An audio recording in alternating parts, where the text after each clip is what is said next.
The test will begin on the word start. On your mark, get ready, start.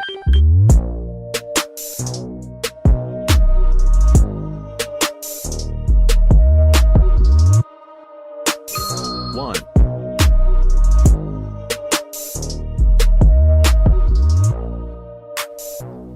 Welcome to We Regret to Inform You, Two. a college admissions podcast by students for students. I'm Justin.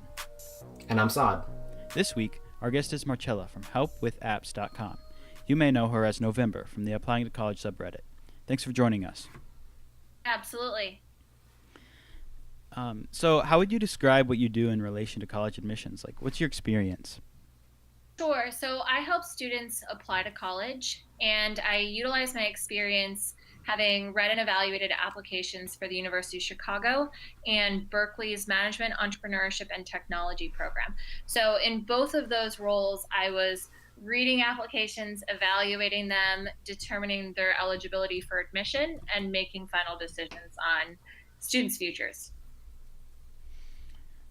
That's great. So we're going to have the topic of summer programs and summer internships and what you should do during the summer in general today.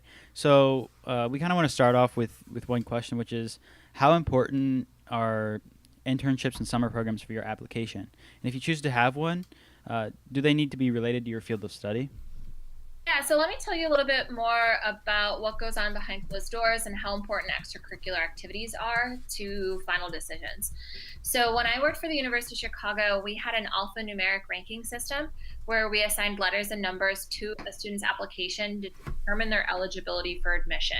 Berkeley, for general undergrad, has just a series of checkboxes, but for MET, the Management, Entrepreneurship, Technology program, we also had a numeric scale, 1 to 3 on a number of different ratios.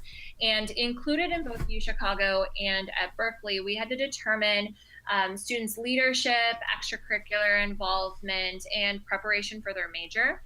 So summer programs all kind of fit into those categories. So for the University of Chicago, we ranked students A through D on their extracurricular involvement.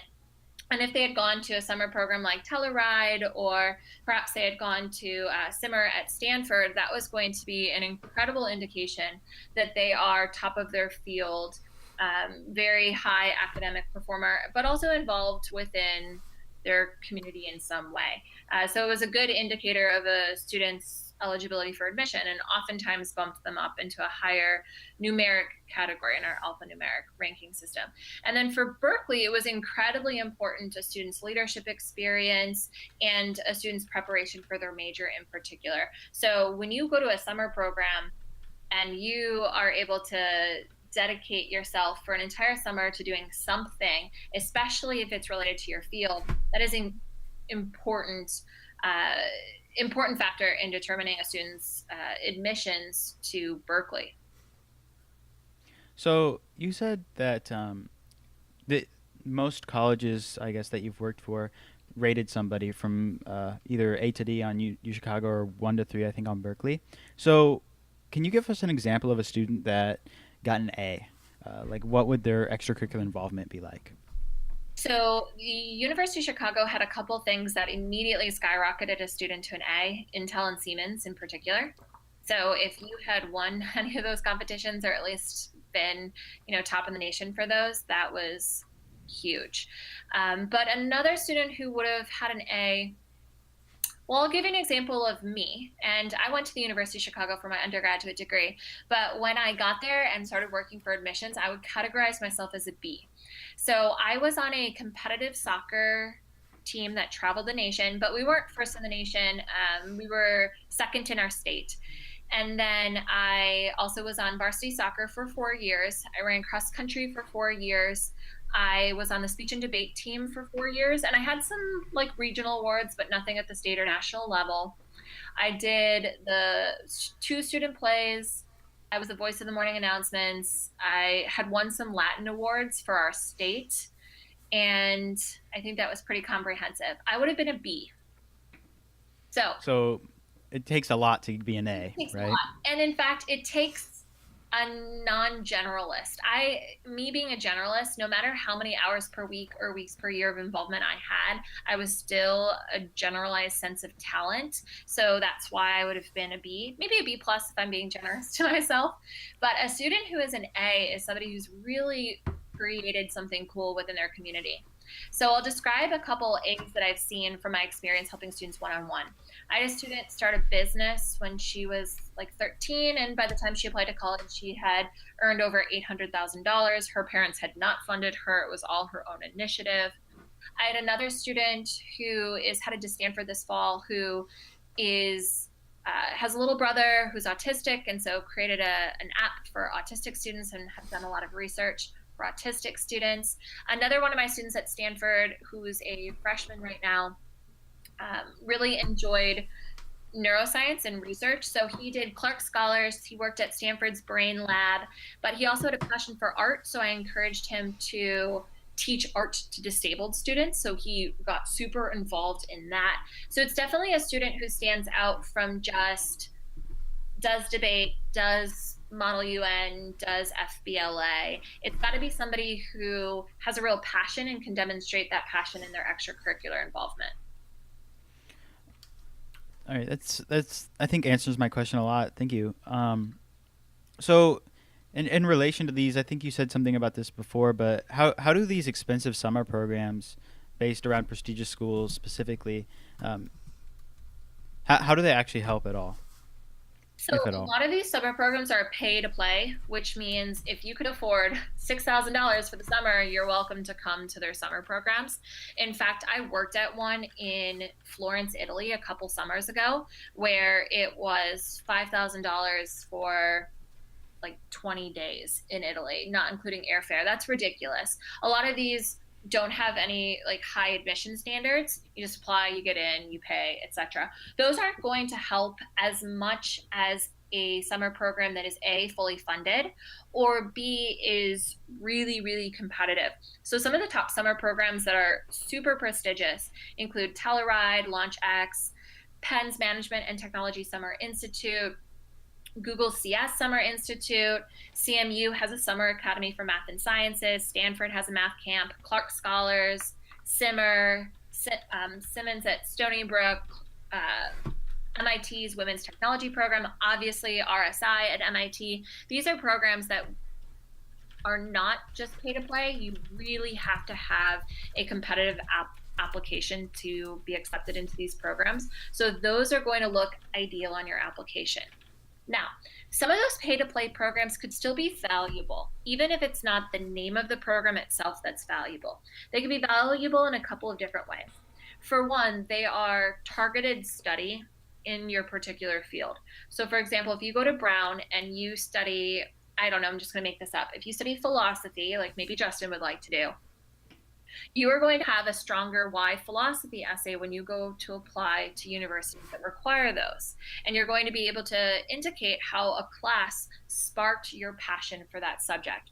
And a lot of students don't have a philosophy class in high school. So going to a summer program, even if it's pay to play, gives you that opportunity to really get deep down into that subject and dedicate your preparation for it to a university. It's also beneficial if you get to work with a professor, especially if that professor is at a university that you want to attend. So for example, I had a student this summer who attended University of Chicago's economics program, had a professor who then wrote him a letter of recommendation. He applied early decision to UChicago with econ and was accepted. And I am certain that that letter of recommendation was supremely valuable. So those are ways in which a pay-to-play program might still be helpful on your application, even if the name itself isn't as prestigious. So a lot of these summer programs we're talking about are STEM-based. So what kind of summer programs and summer activities can students do that are like about liberal arts? Sure. There's a lot of creative writing programs, and I have quite a few students who are interested in those. Kenyon has a really great program for that in particular.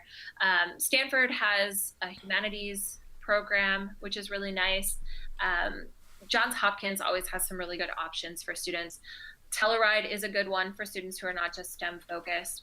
For a student who's more interested in business, but not necessarily conducting research, like LaunchX or a couple of those other, like Make School, where you create an app or a website or product, etc., can be really fun for students.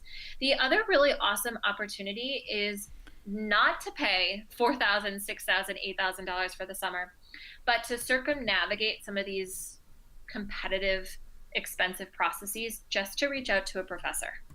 And for a lot of my humanities students or social sciences students, I encourage them just to reach out to professors at universities that are within commuting distance from their home, or at universities where they have perhaps a family member or a good family friend nearby that wouldn't mind putting them up for the summer. Do you want me to tell you more about that process? Sure, go ahead. So it's not a given that you're going to get an internship with a professor. So reaching out to them, shooting them an email and saying, hey, can I have an internship with you this summer? Your research sounds pretty cool. You're probably not going to get a positive response.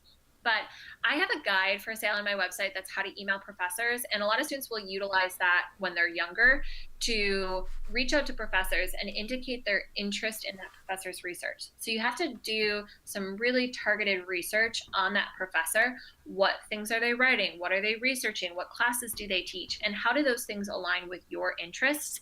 Even if you haven't done anything within them, just like your intellectual interests, you've read and you're curious about these subjects. So you send them like a love letter of sorts, talking about how cool their research is, how interested you are in learning more about it, and are there ways in which you could get more involved in the sort of research that they do. So you don't ask for the internship, you ask, how can you get more involved?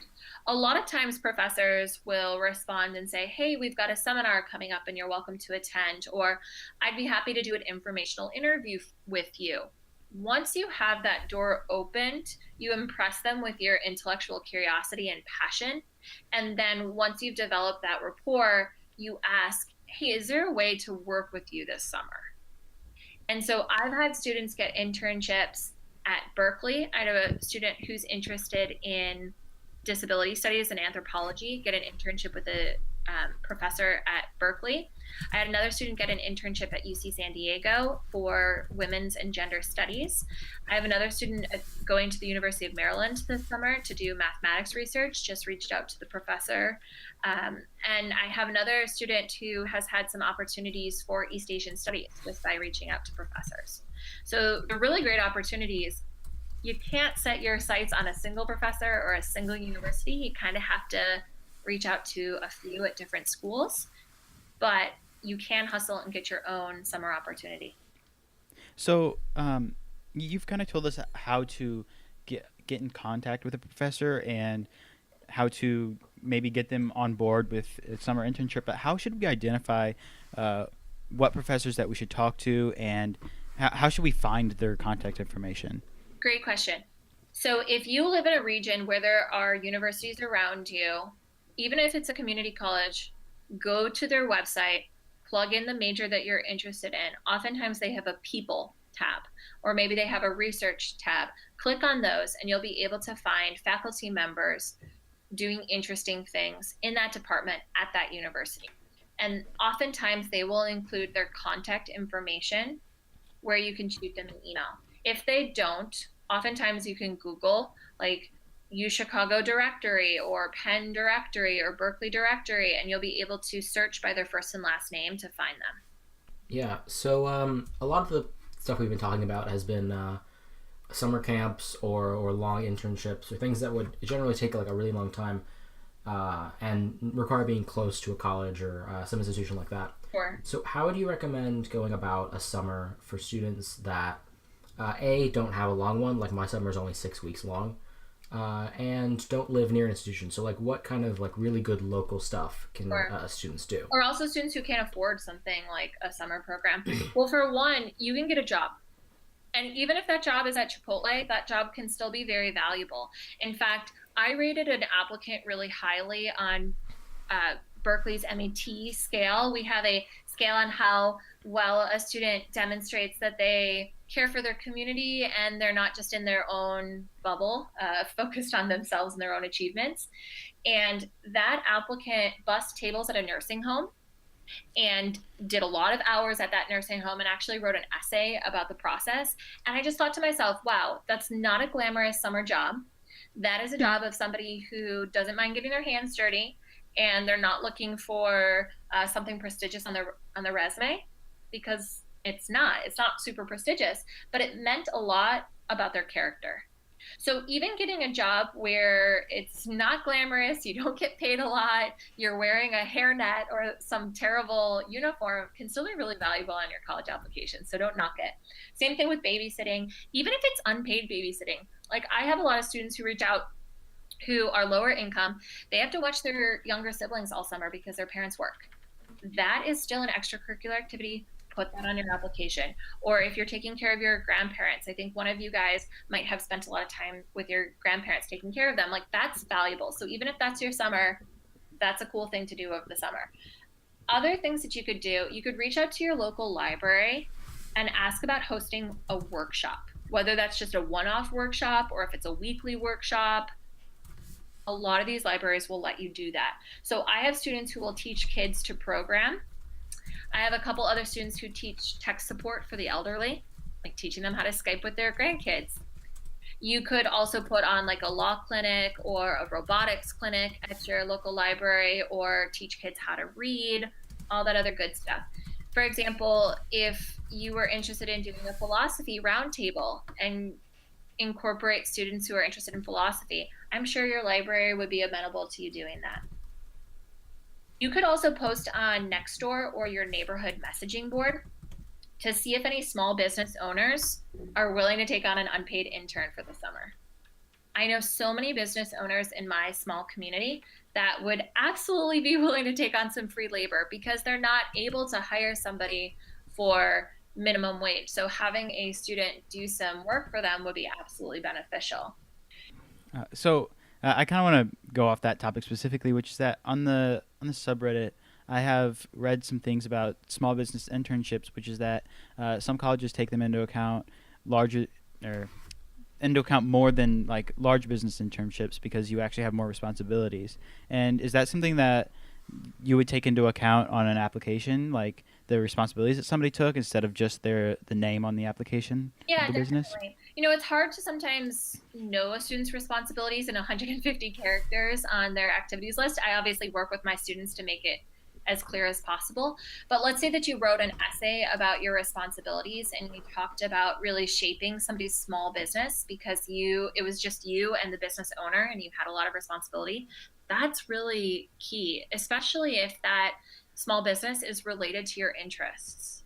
So, for example, I have some students who are interested in pre-med. Well, if they don't get that summer research at Clark Scholars or Simmer, they feel as if they don't have any opportunity to get involved in medicine. Well, obviously they can volunteer at the hospital over the summer, but they could also work for a business owner who has something with the medical field. So even if it's like medical billing, like that's still getting medicine experience over the summer.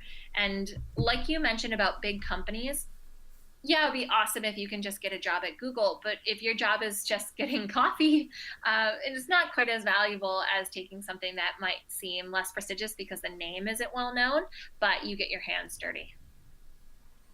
So you listed off a lot of different ideas for stuff people can do in their local communities. One thing that I always kind of had a little bit of trouble with when thinking about stuff to do was like, or just thinking about stuff after I've done it, is how to word it on an application. Definitely. So how do you make your accomplishments sound like accomplishments, I guess? Yeah.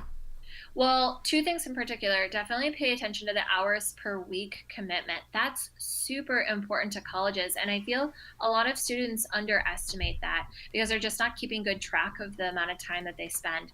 For example, I'll have some students who are only in the office for, let's say, 10 hours a week, but then they do a lot of remote work, answering emails or filing or even reading to learn more about the topic that they have to perform for at work, and they're not incorporating that time. So I definitely don't want you guys to exaggerate, but I also don't want you to underestimate.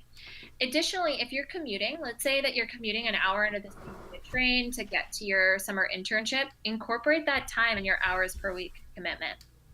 Then, in your description, I want to make sure that you're utilizing the 50 characters for the Common App description and the 150 characters really wisely.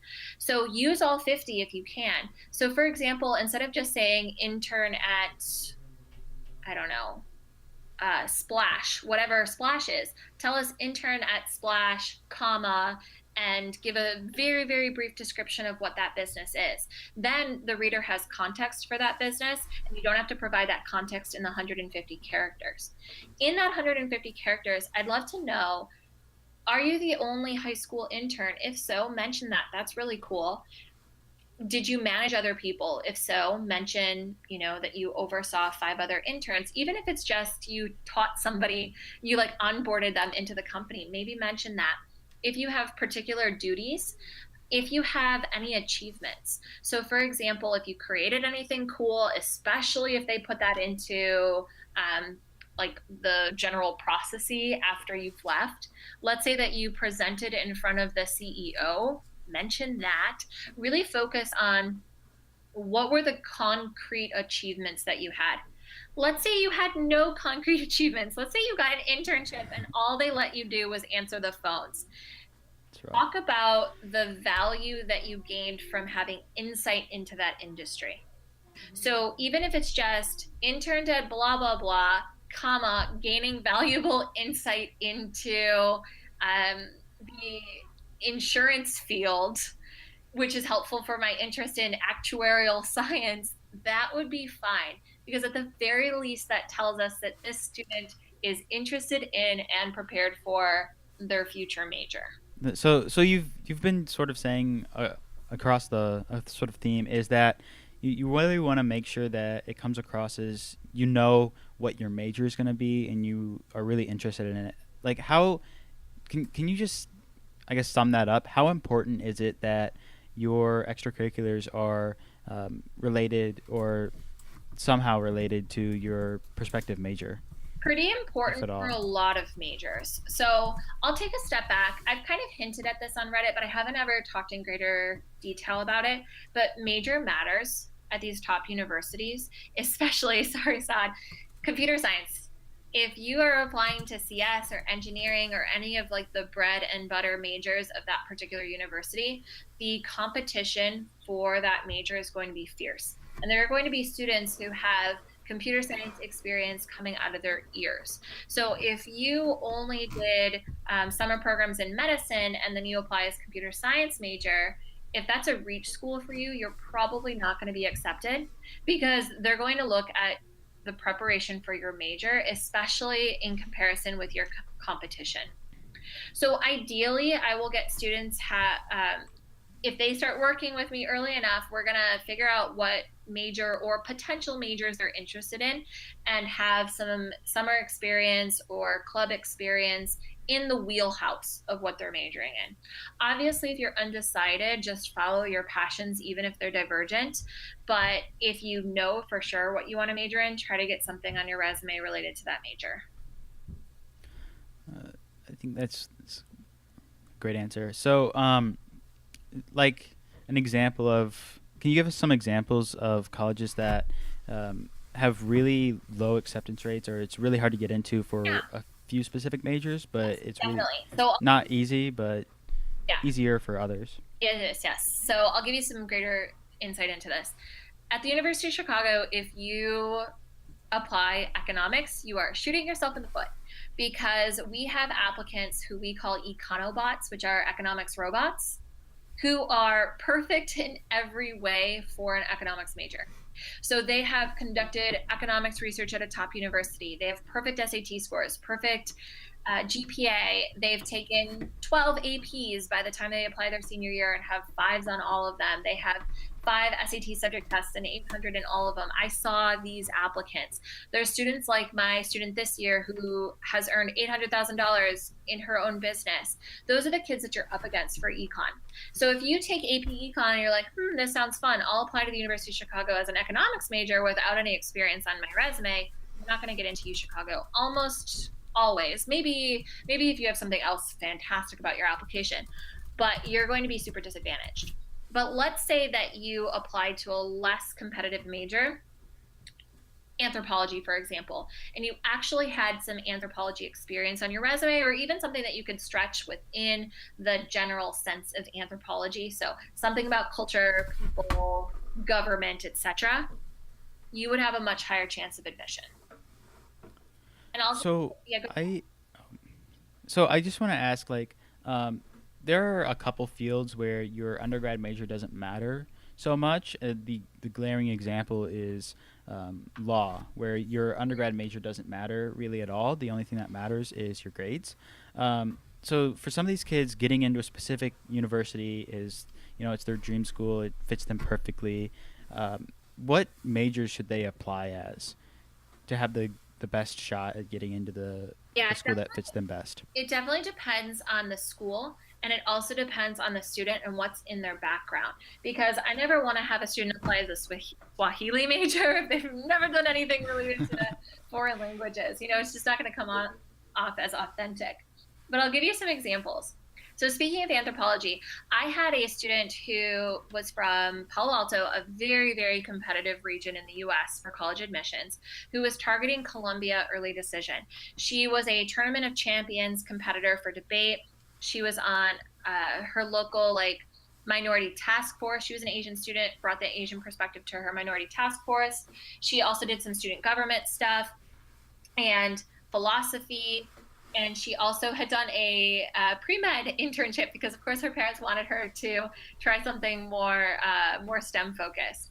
And when I looked at her application and she was interested in applying to political science, I knew that political science at Columbia was a competitive major. And every debate student that I know of wants to study law, political science, maybe public policy, maybe philosophy. But those are like the core four. So she's competing against all those kids applying with similar backgrounds as her. So I looked at what majors at Columbia were underrepresented, and it's really hard to find these things, but I have them for most of the top 50 universities. And I saw that anthropology was underrepresented at Columbia. And I actually saw that all of her interests and her experiences could fall into the bucket of anthropology, including her medical internship, which was with heart disease research. And I asked her, heart disease is sometimes related to ethnicity and culture. There's higher incidences in certain cultures. And she was like, yeah, I actually learned about that. So in her extracurricular activity, we articulated how she did that sort of research, furthering her interest in medical anthropology. And then in her application as a whole, for her Columbia, why your major, she talked about anthro and how all of her interests kind of played in there. So she set herself apart from all the other cookie cutter debate kids who wanted to study political science, and she's at Columbia now. So I would encourage students to think, what are the most popular majors at this school? And you can find that out from a few ways. For one, you could look at the FISC Guide to Colleges, lists their most popular majors.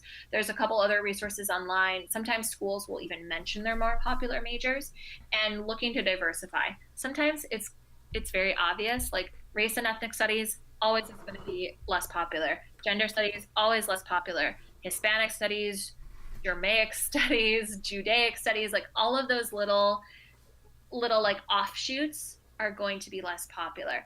Also, if you're interested in STEM, interdisciplinary majors are going to be less popular. So for example, at Stanford, computer science has 600 kids in that program.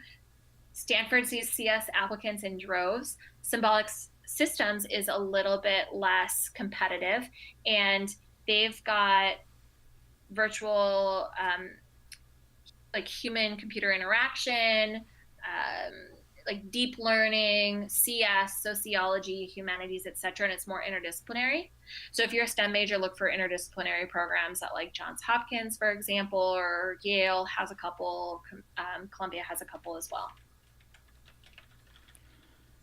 So, how valuable would you say trips to underdeveloped countries like mission trips are for summer programs, college applications, that kind of stuff? So they can be very valuable. They can also be very cliche.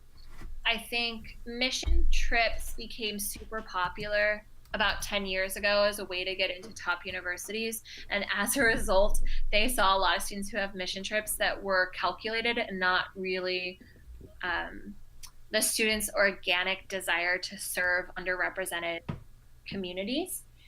So a lot of those essays will be I come from a very privileged community, and then I traveled to an underprivileged community, and all the kids were smiling and happy, and I realized that money doesn't equal happiness. And so it's just very much dealing with tropes.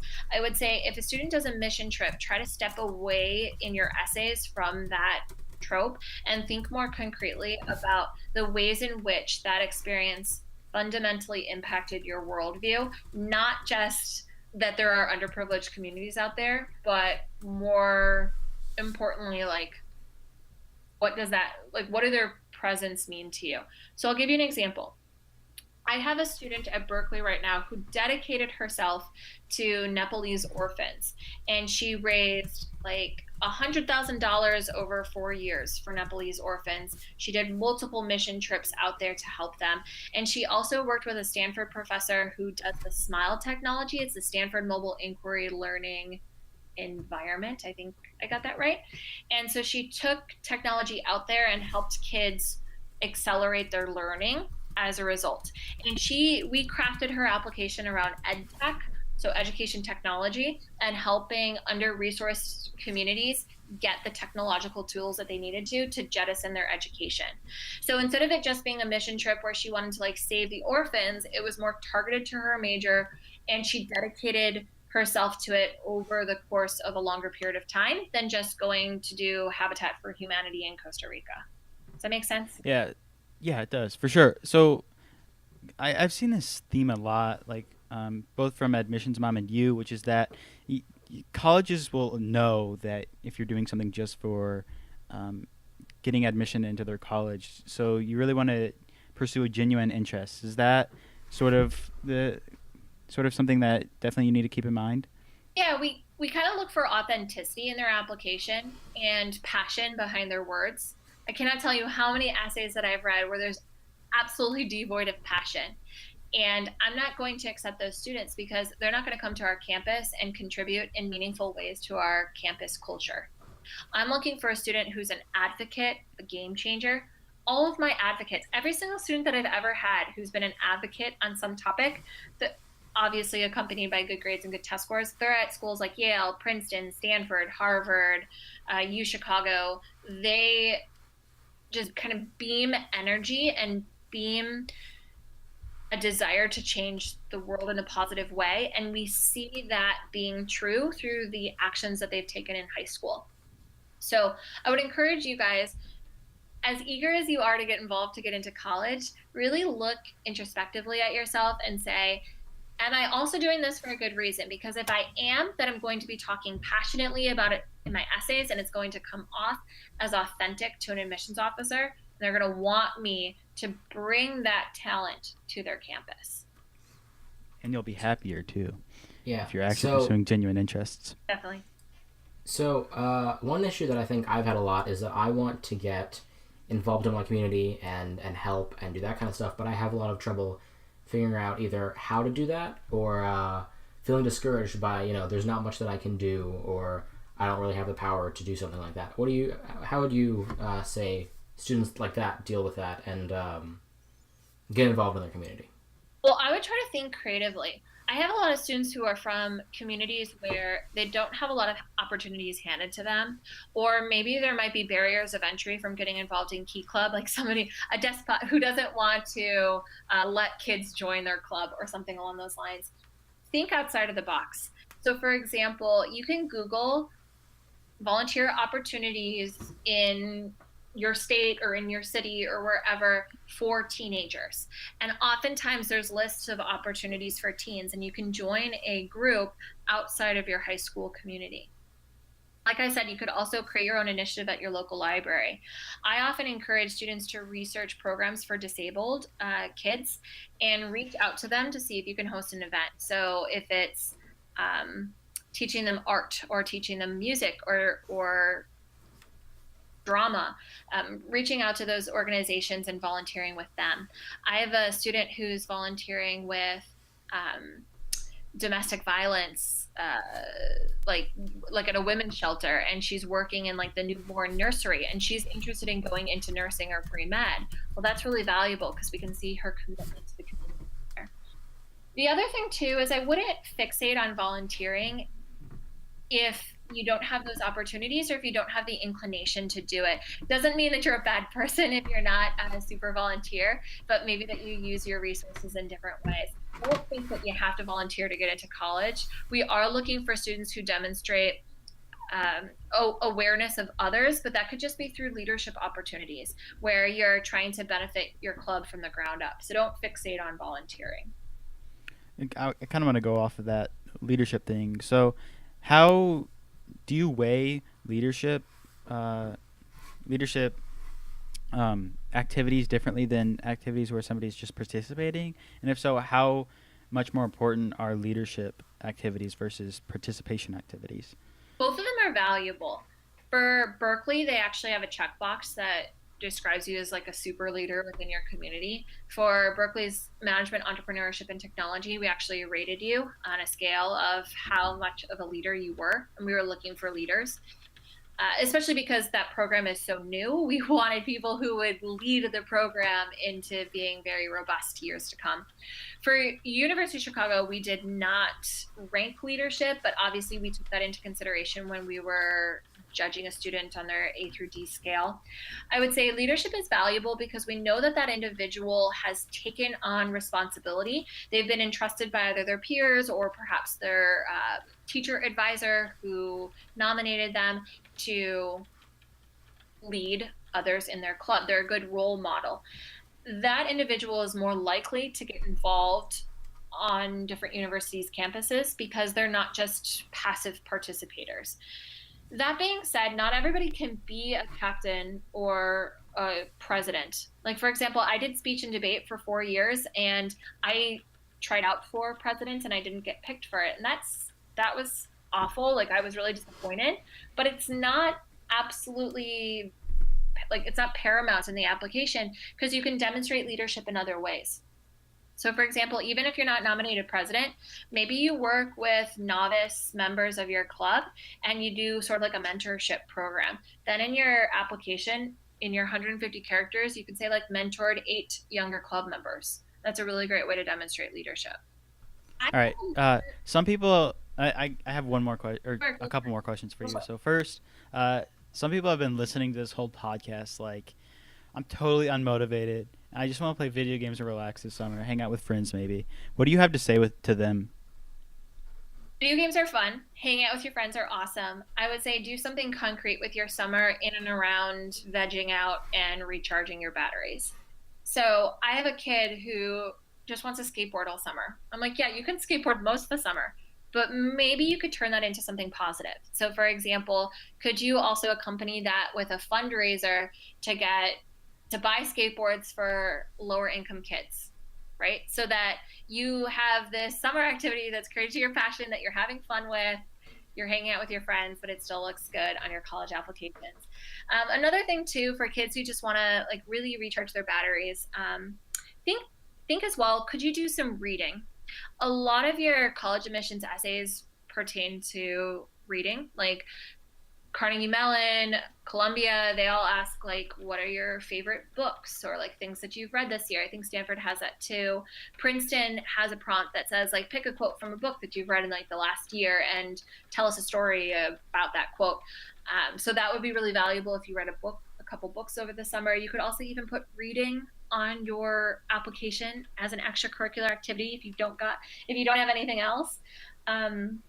So that could be an option too. Or maybe if you want to hang out with your friends, see if all of your friends can join together to do something. Like, again, start that program at the library, but it's all for all of your friends take part in that too. Think as well about things that you can do on your own that doesn't cost money or doesn't cost a whole lot of money and could be done like whenever you're feeling up to it. So create art, especially if you're planning on submitting an art portfolio. Build an app, maybe create a device. I call these kids tinkerers. I have a lot of kids who will just create a ton of really cool things. Like they'll take discarded materials and create them into something cool. So feel free to do that over the summer, and that could be an extracurricular activity. You could also take online classes for free. Coursera, edX, MIT, OpenCourseWare, all that good stuff. That could be things that you put on your application. And those can be done at your own pace around playing video games. So I have one last question. Do you have any expert admissions secrets that you would like to share with whoever is listening today? Yeah, so it goes back to major matters. And I wanted to just give you an example. So Carnegie Mellon no longer has this on their website, but I have their older version from a year ago. Carnegie Mellon's acceptance rate to the School of Computer Science is 7%. Engineering is 14%. Humanities and social sciences was 22%, and architecture was 51%. Okay, their middle 50% for reading on the SAT for computer science was 730 to 770.